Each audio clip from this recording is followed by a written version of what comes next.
Great, well, welcome everybody. We're delighted that you could all be here today. I'm going to hand over. My name is Dan Fletcher.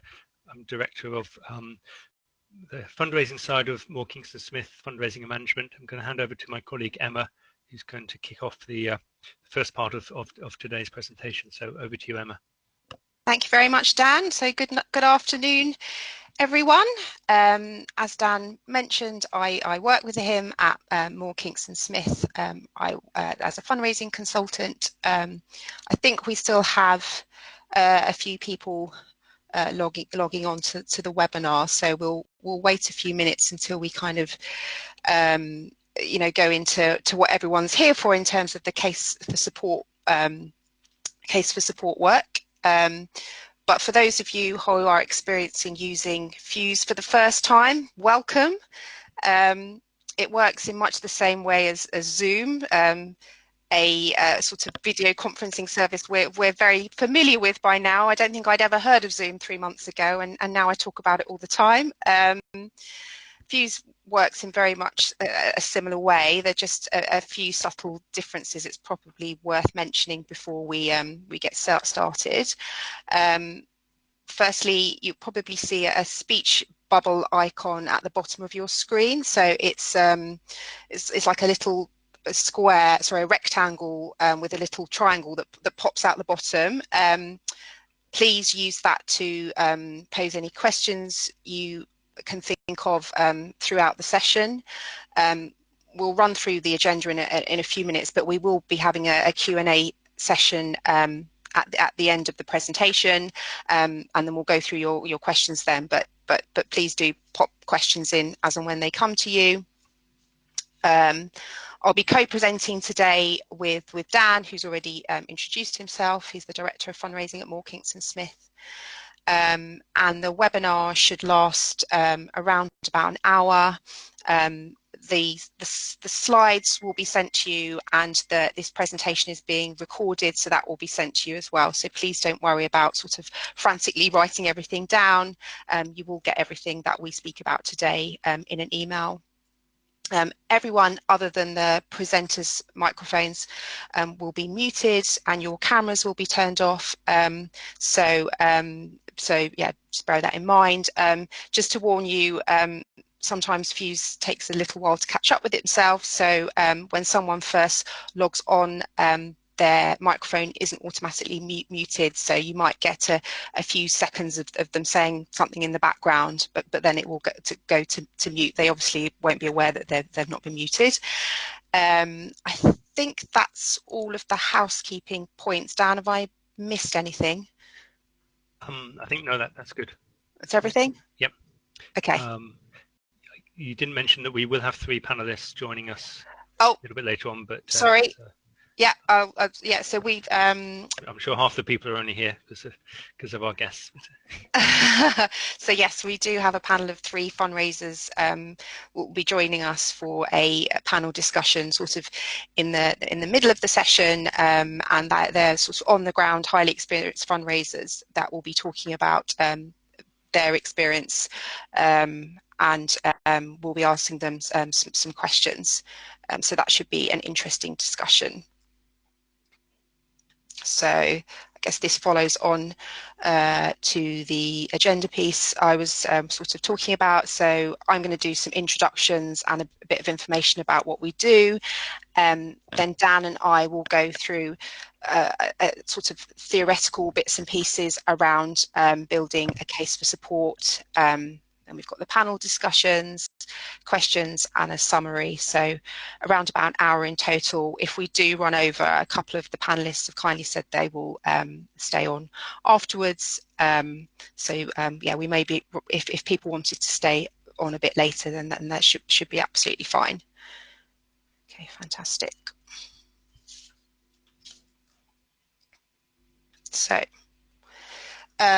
So just to start, a little bit about Moore Kingston Smith. For those of you who haven't come across us, Moore Kingston Smith is predominantly a large accountancy firm working for the profit and not-for-profit sectors.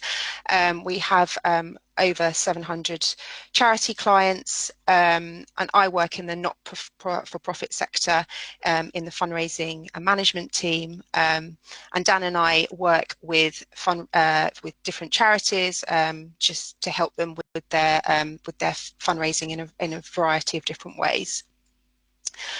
We do have we are part of the fundraising and management team at Moore Kingston Smith. And if this works, oh, it's not working. There we go.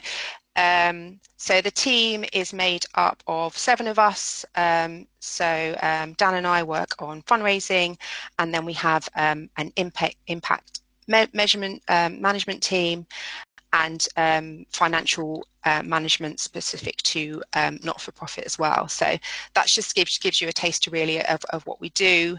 If you want any more information about any element of what we do, please do reach out to Dan or I, or there's some information on our website too.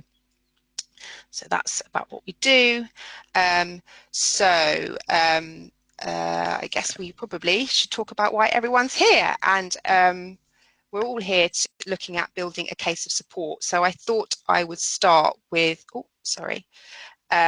sort of the bread and butter really of the fundraising world, which I'm sure all of you are very familiar with, the good old fundraising cycle. And the fundraising cycle really can be a useful tool which we use to ensure charities' fundraising activities, benefit donors and beneficiaries to their absolute utmost, and that it's constantly changing, and that's why it's a cycle. And I wanted to show it just to demonstrate that the case for support really is integral to everything we do as fundraisers. It's one of the 4 pillars, and everything that was within that cycle is about case for support.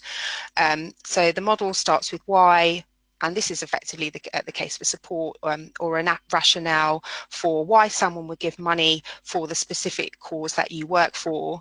And this in turn helps to define the audience that you approach. So this is the who part. So whose objectives align with your organization's, which in turn influences the how different audiences may need to be approached. So for example, a video may be a good thing to use for like a corporate audience. If you were wanting to go down the more kind of major donor route, then peer-to-peer fundraising may be more appropriate. So things like development boards would be something that you would use in that situation. And then looking at kind of monitoring, evaluating really is the next point. So how much is it actually raised? So that's really about evaluating your case for support. How successful has it been? And then potentially looking to change it and starting the whole cycle again. So I know for most of you today, this is probably really obvious stuff, but the point to make here is fundraising really is anchored to case for support and shapes everything we do, and it really is important to give it the attention and time and investment it needs, because everything else will come from that. So the next slide, which I accidentally went onto before, sorry about that. So what I wanted to talk about now into a bit more detail is like what goes into a case for support, and as I showed on the previous slide, the important question really is first to ask why would someone support your organization, and it's important to remember to start with why rather than what. I think sometimes that's a mistake that we can make, and that really is important to define a successful proposition. And companies like Apple use that kind of model of asking why someone would want to buy an Android phone before asking the question of what they'd like to buy, and that informs everything that they produce. So now let's look at what questions need to be answered within a case for support. So the first thing to start with is, what difference does your charity make? And importantly, what will be different if the donor chooses to donate? So I know this is obvious stuff, but it's really important to remember this. And the key here is really to make the beneficiary at the heart of what you're trying to articulate, and trying to avoid telling try to avoid telling people just how much you need, with no connection to how the money will be used to help the beneficiary. And people really are more likely to give to you, and that if it's about the beneficiary, and they're more likely to care about the outcome for the beneficiary than the financial state of the organisation.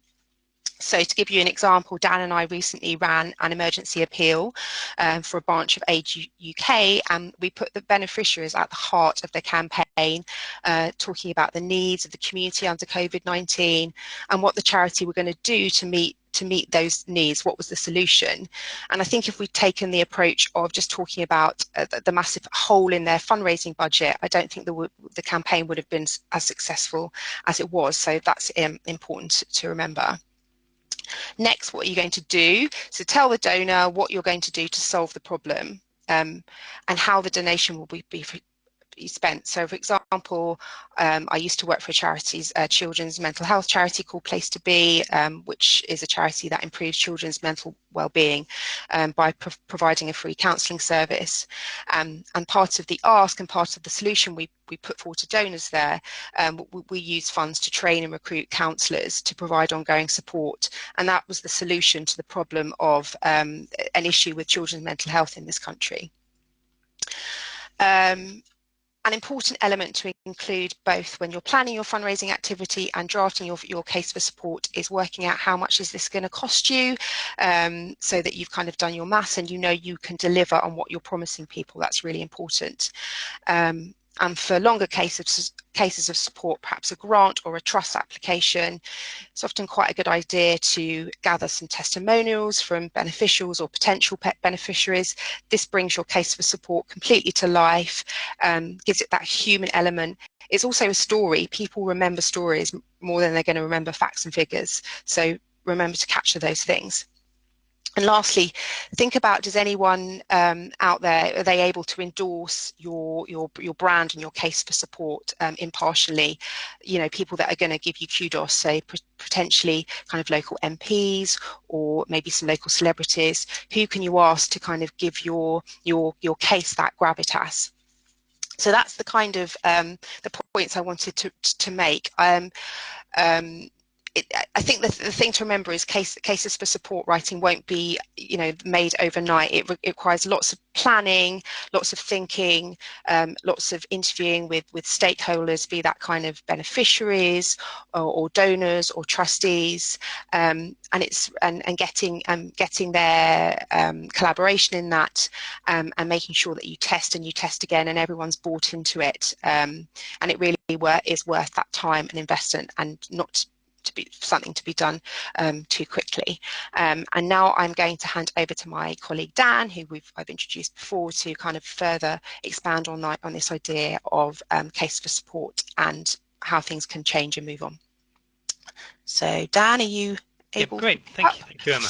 That's great. So moving on, I wanted to present a model that we use at Moore Kingston Smith when we're thinking about cases of support, and how we managed to break it down into 4 different ways of looking at it. And all good consultants have a 2x2 square or 2x2 grid in order to present things to their clients. So this is our one, or one of our ones for fundraising.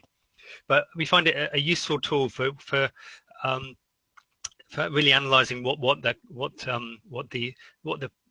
message is for your case of support when you've done all the hard work that Emma's talked about, and when you've worked out all the details, the difference that you're making, the where the money is going to be spent, how much money it is that you need, and the persuasive stuff in order to demonstrate that you do know what you're talking about and you are able to deliver. Then these four boxes are ways to help to encapsulate what that case is. But they also can be used, and I'll explain a little bit in the next slide, in ways of perhaps subtly shifting or moving your case of support from one main pitch to another another angle as time goes by, and as the need changes, or the receptiveness of your donor base changes as well.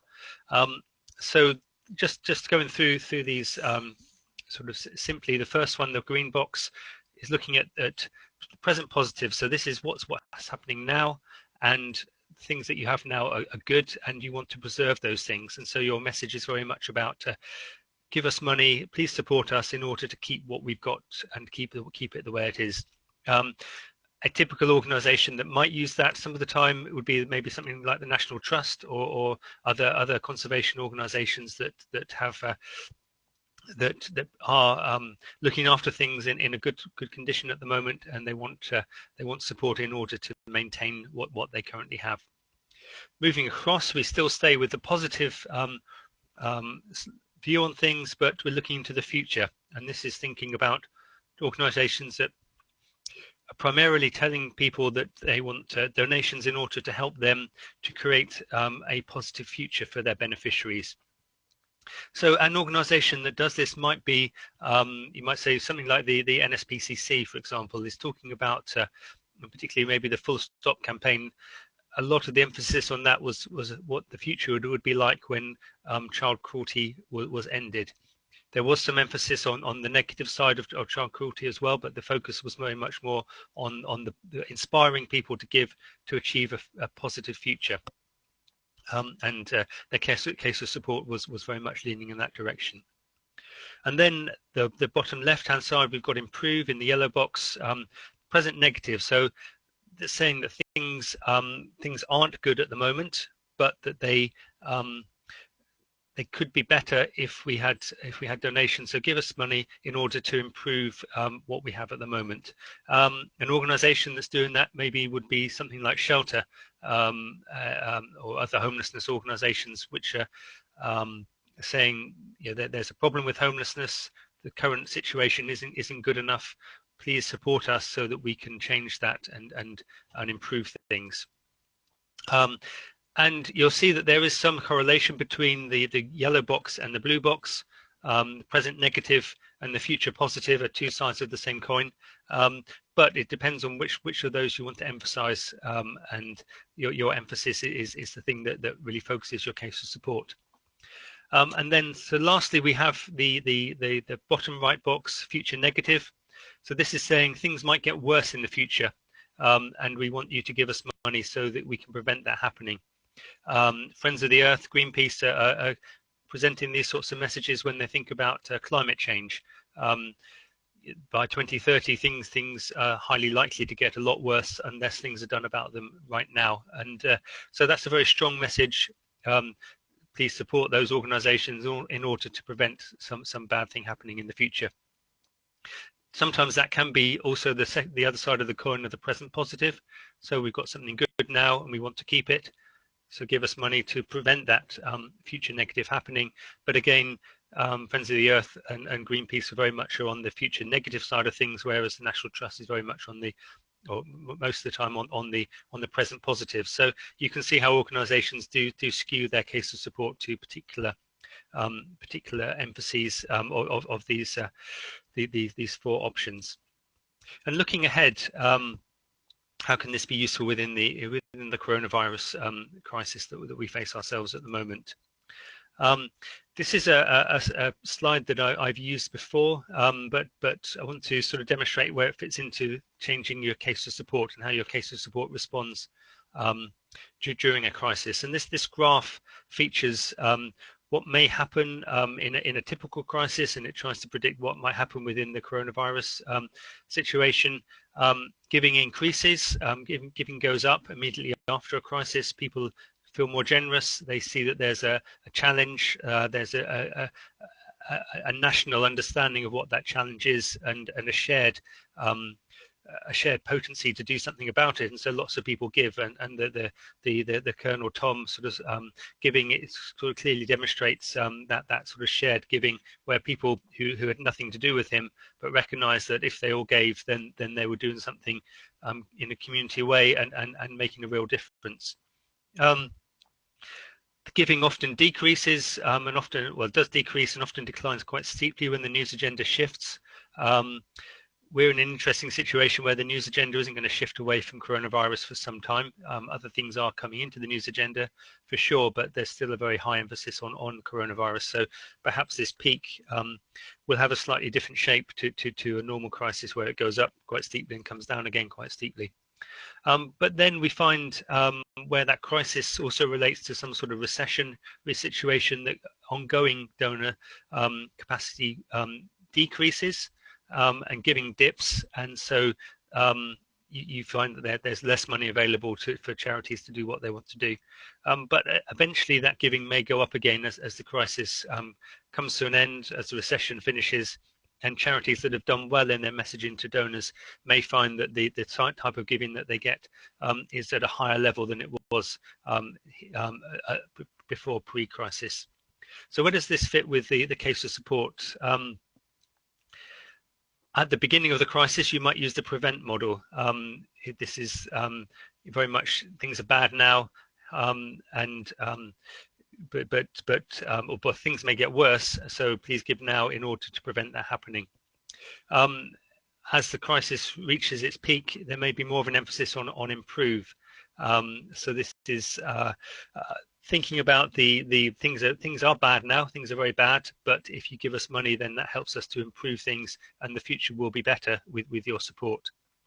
And then we go down the slope, and we move into that period where giving is lower, and the message may need to shift to inspire. This is the future will be better. It's not good at the moment, but the future will be better, and inspiring people to a more positive future, and that's a way to help them to give. And then when we get to the end of the crisis, end of recession, when things get back to normal, new normal, whatever that might be, then we're thinking about the preserve message. We've reached a plateau where we think things are okay. Help us to stay where we are, and to solidify and to keep the good things that we've managed to achieve. So that's just some thoughts on how you position your case of support and how the case of support may flex during a crisis. And I'm very pleased, as Emma said at the beginning, that we've got a panel of 3 fundraisers who've been living through the up and the down, well, maybe the up and the staying near the top of that giving graph at the moment. They've had to flex their case of support through that, and then they're thinking about what they do next and where they go next with their fundraising as the mood changes in the population and as the situation with coronavirus changes. So in our panel, Duncan, Edward and Sophia, and I'd like to invite them to switch their cameras and mics on now and join us at the top of the screen. So welcome to Duncan. Duncan's Corporate Partnerships Manager at Place to Be, a former colleague of Emma's. And hi there. So great that you could join us. Sophia is from West Herts Hospital charity director of the charity there, and has an experience of working with a range of different hospital charities. So has seen maybe the hospital charity fundraising when it was more of a Cinderella type of activity, and now it's completely changed over the last 3 months, and so you probably experienced a huge shift there, Sophia. And then a different sector again, Edward, from the head of development at the RAF Museum. Hi there, Edward. A cultural organisation, heritage organisation, experiencing the challenges of lockdown and not being able to have the many visitors or the million plus visitors that previously would have come to that institution over its 2 sites, and the challenges that creates. So great that you could join us on the panel, and we're just going to have a bit of a conversation now for about 15-20 minutes, and then we'll open up to questions. So if people have questions which are spurred on from our discussion, please put them in the chat box, and hopefully you'll find the things that we talk about interesting. So we're going to kick off with sort of asking each of the panelists what they've learned in the last 3 months, what particular things have struck them as key learning points. So perhaps we'll start off with Sophia, if you want to jump in there and say some of the things, or one key thing that you've learned over the last 3 months. So I think one of the main things that we've learned is well, everybody kind of knows the importance of teamwork, but I think in this scenario, it's been interesting to learn that non-fundraisers are valuable members of your team, especially in an NHS organisation. I'm pretty new, so people didn't really know a lot about fundraising, but I was given lots of redeployed staff, and it was about getting them in and fast, and doing all the things you would normally do when you hire people, figuring out what people's strengths are in about a half an hour chat, and then being able to allocate them in your team and then function successfully to deal with the influx that we were dealing with. So a good team, but a very fast recruitment process, and going on sort of gut feeling on people. That was definitely something that I learned and learned quickly, and that worked. As well as that, it was just sort of auditing of everything. So at the point where the trust didn't really know what they were doing in regards to donations, it was me knowing that I would have to audit all these gifts in kind and have a system in place where there was governance that might not have been sort of top priority in week one, but I knew that was coming. So that was very important. And reporting back all the good and the kind, because that's not sort of usual NHS process. You don't get a gazillion donors saying I want to help and how can I help and thank you very much. I mean, they might get grateful patients, but nothing in the realms of what we've had in the last 3 months. So those three things I think are my key learnings. Okay, great, thank you. How about Duncan? Yeah, sure. I think one of the most important things that we learned in this period was creating a unique case for support rather than building on a legacy case. Because what you're often doing in a charity is, the case for support kind of evolves over time and builds on what you were saying before and becomes a bit more sophisticated. And then, the comms team says, oh, we don't speak about this in such and such a way now. And it gets a bit more refined, but it's still essentially the same message until you have a big change. But here we were doing specific asks for relating to the coronavirus and relating to help right now, to do with remote support for our counsellors. So it was quite interesting in terms of trying to think afresh about building a case from scratch, really, rather than working on a legacy of the way we've had successful grant applications or charity year applications, that kind of thing before, and building on them, trying to think from a really fresh perspective. Another thing has been really focusing on what can work in this situation and what obviously can't. And what I mean by that is, challenge events aren't happening, marathons aren't happening, that kind of thing. It's difficult to do fundraising events. You can do virtual fundraisers, but they're never going to raise as much. Like a virtual rowing competition doesn't raise as much as having one in an actual office with people there. So there's been quite a lot of cross-team work, particularly the corporate team that I work in and the trust team. If we've had slightly quieter period, then I've taken on some trust applications and just basically done them myself as well, just to make sure that all the opportunities are taken quickly, because there were quite a lot of funds set up by corporates and trusts at the beginning of the crisis, relating specifically to COVID help, but obviously, people were going crazy fighting over those, so they couldn't last that long. So I think, that was really important as well, working across teams. And also there's been a few surprising upsides has actually come out of it from our counsellors working remotely, one of which is that they found that sometimes it's easier for them to get a child to be able to speak more regularly to a child than it was to get that child to come to a counselling session in the school. That's partly because the parents sometimes wouldn't bring them, and then also because the child might have felt a bit embarrassed going in. But by having a regular call each week with that child support, they've actually found in some ways it's easier to keep up more regular support for certain children. So it's interesting. So the service delivery is changing, and you having to flex think about that sort of things in when you're just in everything, plus that change of service delivery may affect how you ask for funding as well from your funders. Yeah. Okay. Edward, what are key learnings that you've had? Oh, Sophia's back. Excellent. We've had a lot, to be honest. As you said, sort of predominantly our fundraising previously had been based on sort of 1 million or so visitors coming to either our London or Cosford site each year, and overnight that dried up. About 1.5 million pounds worth of income that we anticipate we lost overnight. And obviously, traditionally, we would target people. We don't charge admission, but we ask people to make a donation to help keep the museum free to enter.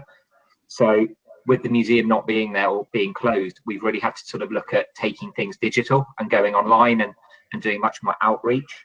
So as a museum, that was the steep learning curve for us. So we worked really quickly and we had to adapt to really quickly digitization of a lot of what we're doing. We also had to shift our case for support. So we very much opted for that sort of future positive and inspire. We want to be here for when this lockdown ends and we reopen, so help us. And we reached out really for the first time. We've never done sort of out there, very proactive fundraising previously. It's been quite subtle, but we found by going out to our supporters and asking that there is actually a pool of people there that will support heritage, that are loyal to the museum, and they have donated, reasonably significant sums of money for us. And we also had quite a large public events program. And again, sort of like Duncan touched on, we've had to look at digitizing that or going virtual. So we've had something like our Hurricane 80K, which has had over 4,500 people sign up to it now and has actually been one of our most successful events to date. But we've had to learn then how to steward over 165 people who have signed up to fundraise for us, when previously we've not done challenge event fundraising. We've not had to communicate with donors in that way. It's very much been sort of person to person on site. So it's been tough, but it's been sort of, I would say, a positive experience. And the team has had to grow very quickly overnight to adapt to that.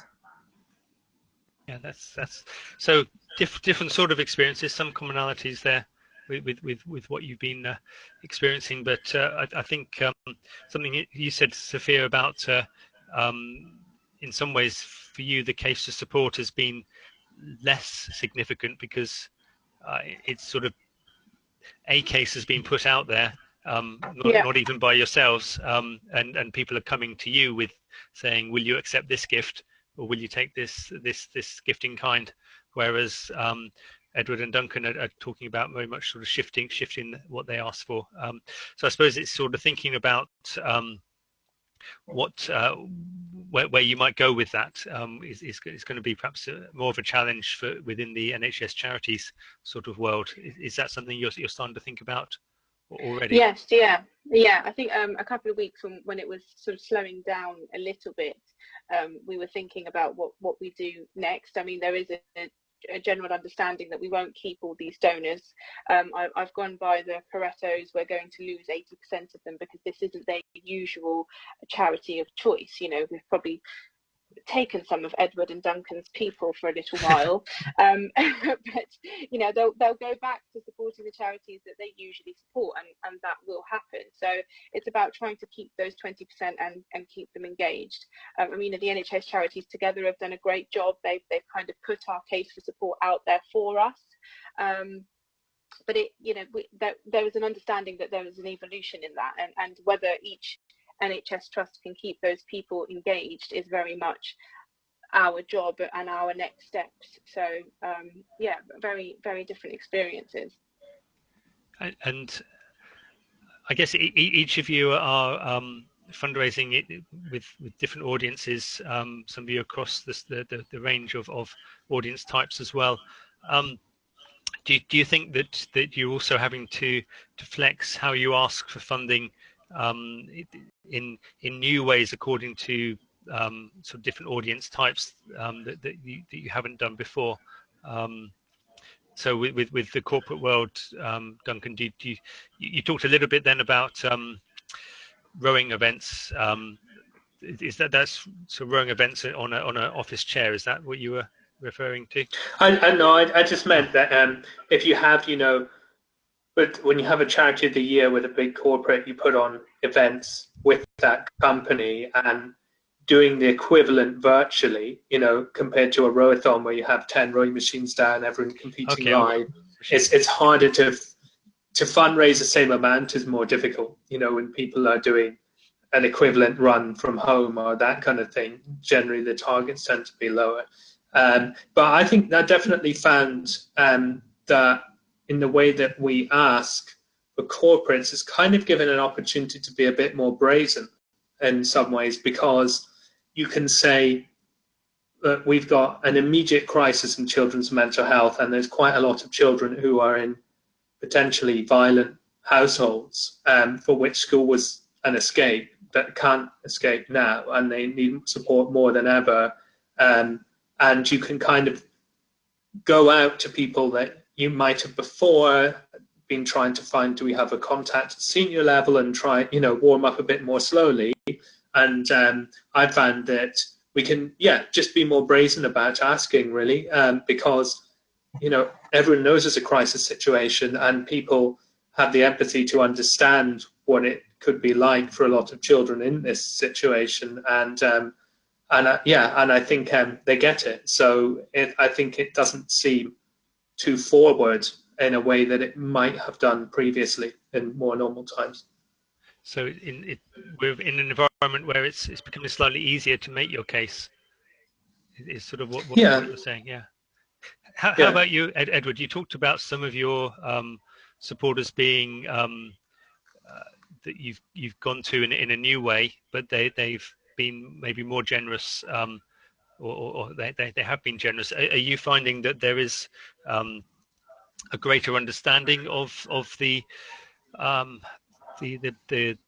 heritage or the cultural case of support of why it's important to have heritage assets, and to that in some ways lockdown has created an environment where people are restricted, they can't do the things that they used to do, they can't see the things that they used to see, and so they start to value the assets that you're protecting as a charity in a different way. Is that I would say so, and we've certainly sort of tried to play on the hope that one day this will be over, and we want to be there to provide people that opportunity for a safe space to come and enjoy when the lockdown is over and people can get out and about more.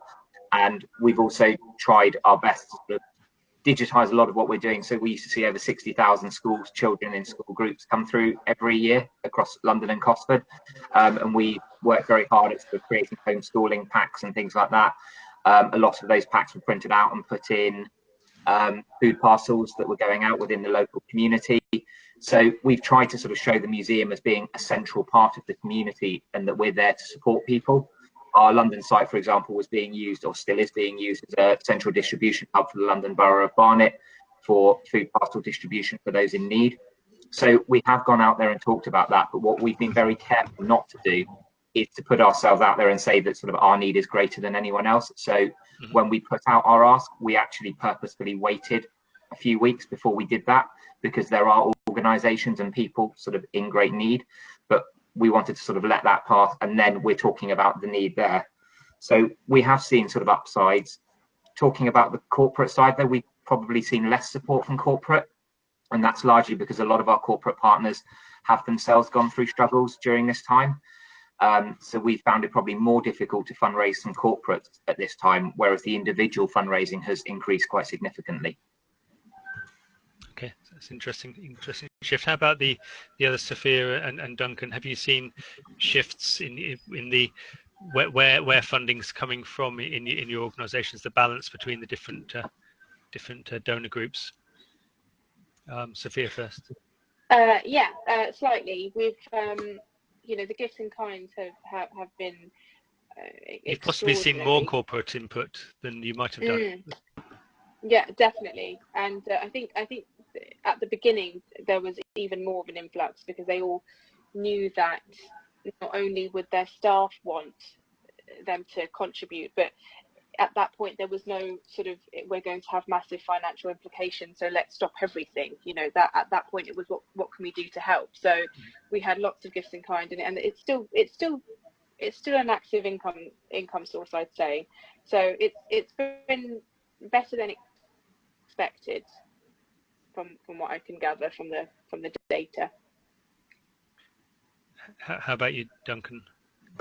Yeah, we definitely have seen, well, trust and foundations have been inundated with opportunities, so much so that they've had to hire temporary staff members and members of the corporate team like myself. We've helped out as well with lots of different applications. That's partly because some government funding has been passed on to charities, like Mind was in charge of a large sum of money and to be disseminated from them to smaller mental health charities, and that kind of went into the trust and foundations team. So there's been actually loads of opportunities there. In terms of corporate, we've done quite well, but much more in terms of grants, and in the way that I'm saying, we kind of been a bit more brazen at going out cold to opportunities than we might have normally. But obviously, we found that events, has been massively affected, and community has been really difficult as well. So yeah, the strength's definitely been in trust and foundations primarily, but corporate's been strong as well, just more in terms of grants rather than fundraising. So that's interesting, because we've probably seen trust and foundations has been our weakest area during this crisis. Oh, really? Yeah, we've had almost no support from trust and foundations, and that's partly because as a national museum, we do receive governmental funding, and therefore we're not deemed appropriate to support for a lot of these sort of emergency appeals that were set up. We fall right at the bottom of the queue, but that government funding isn't enough to keep us going for the whole year, but it's enough to put off a lot of trusts and foundations supporting us as a charity during this time. Yeah, it makes sense. Yeah, so that's where your case to support gets scuppered in some ways by you have a strong case that you have a gap in your finances, you have a need to carry on doing what you're doing, and as a museum you are a national resource that remains as valuable as it was before lockdown. But yeah, different funders have different reasons that they give. It's a little bit like the corporate side of things. Sophia saying that the corporates had a reason to give, to be seen to be doing something which their employees and maybe their customers would value deeply at the beginning of the crisis in particular. So we've got to, you always need to flex what we're asking for with who we're asking for it from, and what their propensity to give is at different times. I mean, they all wanted to buy iPads. So. Yeah, yes. So how yeah, actually that's interesting, because that does create a challenge, doesn't it? When people want to do things for you, but you want them to do different things, so you've got to present a story to them which won't turn them off, but won't end up restricting your funding to in ways that make life impossible. How have you managed that, Sophia? It's been difficult. Okay. In a word. I'm a team of one, and I'm pretty new, so I don't have a massive list of here's all the things that we need to get funded. So at the point where companies were saying this is what we'd like to do, it was about being able to facilitate what it was that they wanted, and iPads was a pretty quick win. So that was a lot of what the corporates funded. They were happy, we were happy, the nurses and patients were happy, so that was fine. As the weeks kind of went on, it was trying to find more things that fitted into that category, and it was it was and it still is hard, but we're hiring a project manager, and that will be what we do, because we've got to spend all the lovely money that we've raised and show impact. So it's definitely been a challenge, but the good problems, these are good problems to have, so I'm not complaining at all. Yeah, that's fair enough. I think we've had a few questions coming through. I don't know, Emma, have you been able to see what people are saying? Is there anything that we can Sorry, I pick up on? just took myself off mute there. Yeah, so Carl Richardson has asked a question of the panel. Does the panel expect that the grant makers will move on from the charities providing direct COVID support or services to people directly impacted by COVID to the third sector providers of non-COVID service providers? So I think that's sort of, I think there was a similar sort of question from Howard that I saw as well, which was, he's sort of saying there are medium to long-term projects that are not COVID-19 specific, but will need funding in 6 to 12 months' time. Any advice on how to approach making the case for ongoing funding at this time? So sort of, does the panel have ideas for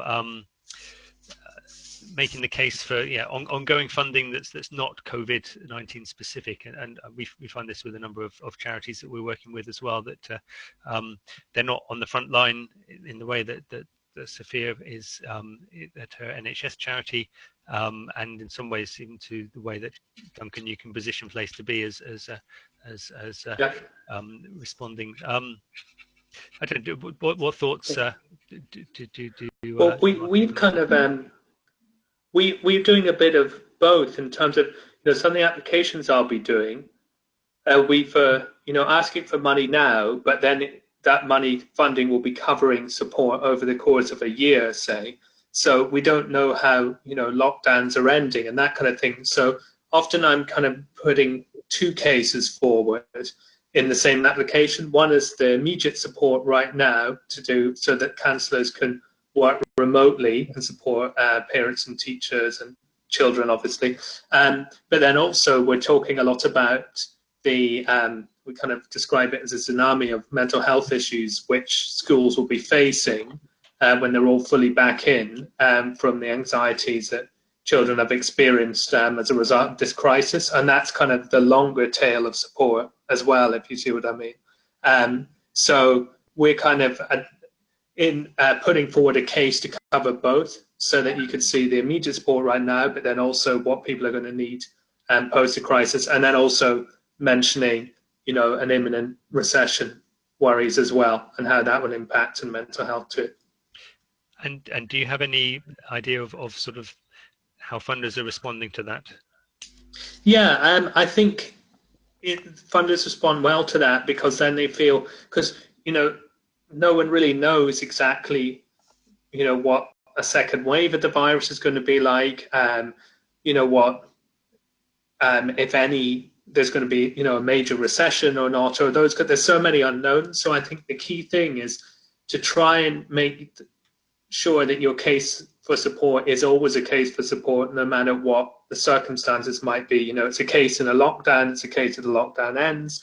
It's important in a recession, but if things weren't as bad as people thought, we still need that help, and it will still be going to a great cause. So just try and adapt it to as many scenarios as you can think of, really. Do any other panelists have any sort of insights on what they've been doing? I think with my sort of IOF hat on, the talk about the effect of COVID on the charity sector as a whole, I don't think it would be wrong without knowing your sort of specific charities, to say that due to the downturn in fundraising as a whole, and the sort of redirection of funds to other charities such as ours, that it's had an effect that meant that XYZ has happened, and that's why you need the funding to carry on something later on in the year. I think funders would know the landscape at the moment, and that saying that it's not COVID related per se could still be COVID related in lots of other ways. So to make it apparent what the need is, which is part of your case for support anyway, because that's true, that has had a negative impact on your fundraising. And I guess Edward, you've talked already a little bit about how you paused your asks to a little bit after the peak sort of COVID asks, and now you're coming in with do you want to speak a little bit more about that?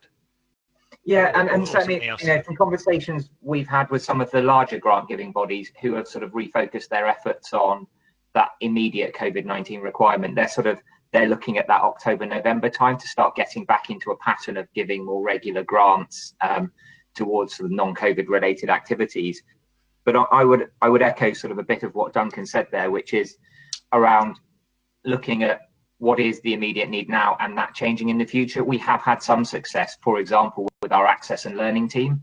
As I said, they're sort of educating school children that come in, but during this time they're making those lesson plans available digitally and offering online lessons and things like that. And we have had success from some trusts where we're saying, well, help fund the access and learning team more generally. This will allow them to continue to do that while it's needed, and then as we transition back into more business as usual, your money will go there. And what we've also seen, which I think is a positive for the sector as a whole, is trusts and foundation and grant making organisations are being less restrictive in what they're funding and are allowing more general purpose or general use funding. And they're also therefore relaxing those reporting requirements as well, which make it easier to sort of apply for those more general purpose grants to continue what you're doing. Yeah, that's certainly something that I've seen some examples of, not everywhere, but a shift in that direction, which hopefully will continue, which is good. Emma, I have another question from Carl. Just is interested to get viewpoints from the panel around corporate sponsorship. So whether or not, given what's happening at the moment, in your viewpoints, is it appropriate to kind of be asking for corporate sponsorship, at a time where companies are trying to kind of rebuild their own cash flows? Is there an opportunity there, or is this just the wrong time? Does anyone have? Well, I mean, I mentioned earlier, we've had sort of less success with corporates over the past few months than previously, particularly in terms of grants and donations. The flip side to that is we have actually been successful in securing sponsorship for a major event that we're looking at putting on in September. Whether or not that happens is still sort of TBC, but we've gone out there with a sort of, this was planned, this is what we'd like to do, and if it doesn't happen in September, we'll look to do it maybe April or July the following year. But actually we have seen success, and strangely enough, I've sold 3 sponsorship packages for that event in the past 2 months, whereas we actually launched it in January. And I think there's 2 reasons for that. Partly it's companies looking for something to do when they come out of lockdown and a way to engage their audiences. And secondly, some of the organisations, and we do work with the defence sector, for example, they've seen major events and sort of shows and trade shows and things like that cancelled all across the world. So they have a sponsorship budget available this year, which is currently unspent. So we're trying to tap into that as much as we can. Great, thank you. I think you're right. There's some businesses that are in trouble, have cash flow issues that aren't, and maybe for some time there've been some cash flow challenges with the build up to Brexit and uncertainty around that, and then coronavirus, and some businesses are not in a good place to be a sponsor. Other businesses, however, maybe have found ways to prosper even during this crisis. Some of the food companies are doing very well in some ways. So it's always a little bit of sort of the corporate sector, but they're not all the same. And it's picking your audience for or picking your part of the audience to be most responsive to your case as you have it at the time. I saw there was a message from a question from Eva Tate on capital appeals. See if I can find that one. Eva says, does the panel have any thoughts about how capital appeals will be affected over the next year or 2? So this is looking much further ahead, and it's into that big trough that I talked about, which there will be a recession. The financial situation is going to get worse before it gets better. So it's not a brilliant time to be thinking about capital appeals, but then there are many examples of capital appeals that have been set up during recessions or during difficult financial times. And your donors, if you have donors, if you have people who are loyal to you, they may be your best friends really at this time. But I know, Edward, you've got some plans for capital developments at the RAF Museum. What's your sort of longer term planning on that? So we remain committed to our strategy 2030 and the redevelopment of our Cosford site, and also continuing with the capital works at London. That said, we've obviously paused things slightly at the moment just because of the fact that people like the Heritage Lottery Fund that we would normally go to for those grants are not making grants at the moment. But we continue to do the scoping work in the background, and we are committed to maintaining that sort of capital timeline. What I would say is there's a real need more than ever probably to make sure that the activity plan that underpins the capital appeal and what you're trying to achieve from it, there's a really strong case for support there. With ours, for example, we're looking at trying to tackle social isolation in the community, and I think now more than ever that's probably important. So we're really focusing, and we're using this time to go out and sort of work with the community and launch a capital appeal that the case is as strong as it can possibly be.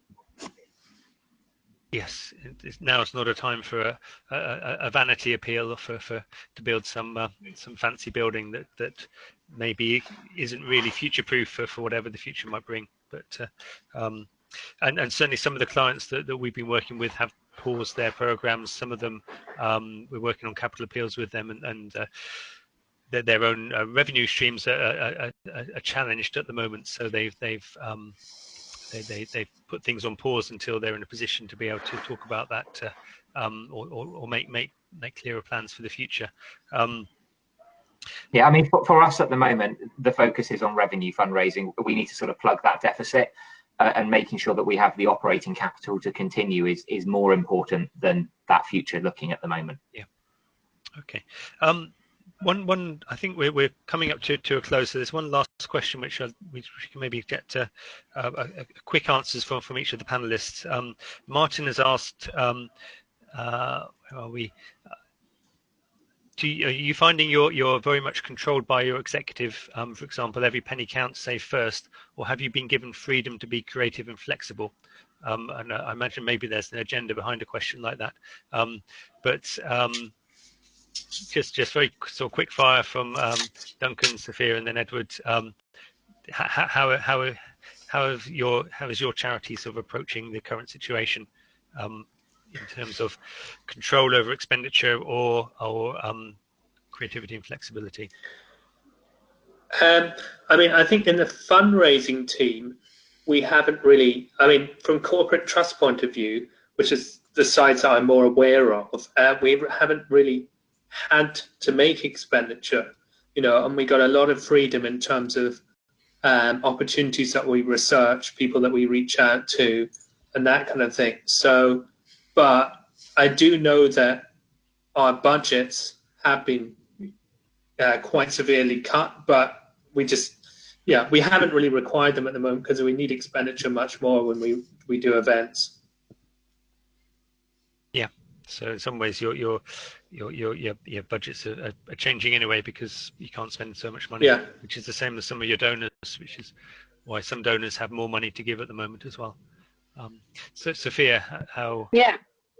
I feel really bad. I mean, I feel like the one that the cat that got the cream in this conversation. But yeah, the budgets are all looking pretty good. I've been able to get 3 more staff members on board. It's kind of propelled our growth and trajectory. So it's I can show a better than average ROI, and it gives me an even more reason to kind of carry on the fundraising. Yeah. So I can only apologise to everybody.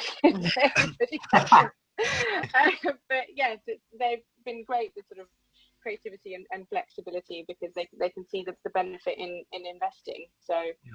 And that's good that they see that benefit, even though you can't guarantee the sort of level of growth of income that you've been having. But if you don't invest now in hospital fundraising, then you'd never invest. Yeah. Definitely. Edward. So every department across the museum, including fundraising, was asked to make a significant reduction in our expenditure budget as we sort of entered the new financial year as a result of this, because obviously we're trying to balance the books as much as we can. That said, the senior leadership team have been nothing but supportive of fundraising, and actually organisationally we've seen a real culture shift towards supporting fundraising, and part of the reason for all departments reducing their expenditure where they can is so we can invest in areas that will help us grow fundraising. So we've been really lucky that, I mean, I've put forward, I think, about 5 or 6 business cases to the senior leadership team in the past 2 months for plans, and every single one has been approved so far, because they see fundraising as critical for the organisation's future success, and therefore they are supporting it in any way they can. Great. Okay. Well, thank you very much.